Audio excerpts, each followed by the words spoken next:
Habang hinihintay pa ng Commission on Elections ang desisyon ni Pangulong Aquino ukol sa Sangguniang Kabataan Elections, iniurong na ng COMELEC sa Abril ang eleksyon nito.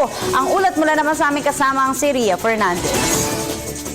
February 6 ang itinakdang araw ng simula ng election period para sa SK elections. Ngunit hanggang ngayon, hindi pa pirmado ni Pangulong Noynoy Aquino ang panukalang nagpapaliban sa halalan sa October 2016. Kaya nagdesisyon ng Commission on Elections na iurong na lamang sa April 25 mula February 21 ang araw ng eleksyon para makapaghanda ng mabuti sakaling hindi aprobahan ng Pangulo ang postponement.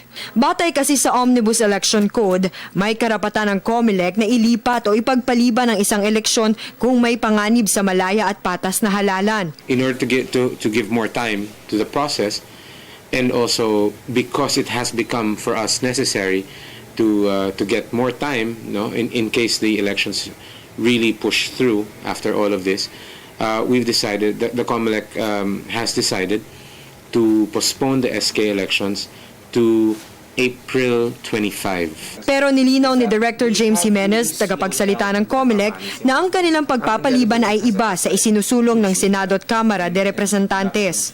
Yung postponement ng Senado at ng Kongreso is actually to postpone it to October 2016. Right? Ito sa amin, this is like a temporary measure to make sure na may panahon tayo to do the things that we need to do. Sa March 26 hanggang May 10 na ang election period. Sa panahong ito, ipatutupad ang lahat ng prohibisyon tulad ng gun ban. April 11, 13 at 14 naman maaaring maghain ng Certificate of Candidacy.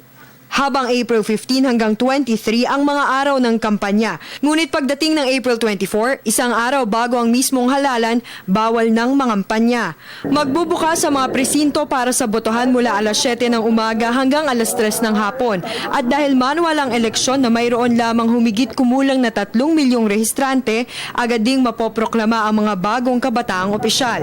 Tiniyak naman ni Director Jimenez na hindi maapektuhan ng SK elections ang kanilang preparasyon para sa pambansang halalan sa 2016. Elections naman, medyo ano na yan parang it's something that we've been doing like for the longest time. So medyo dekahon na yung operation na yan. Para sa Telebisyon ng Bayan, Ria Fernandez.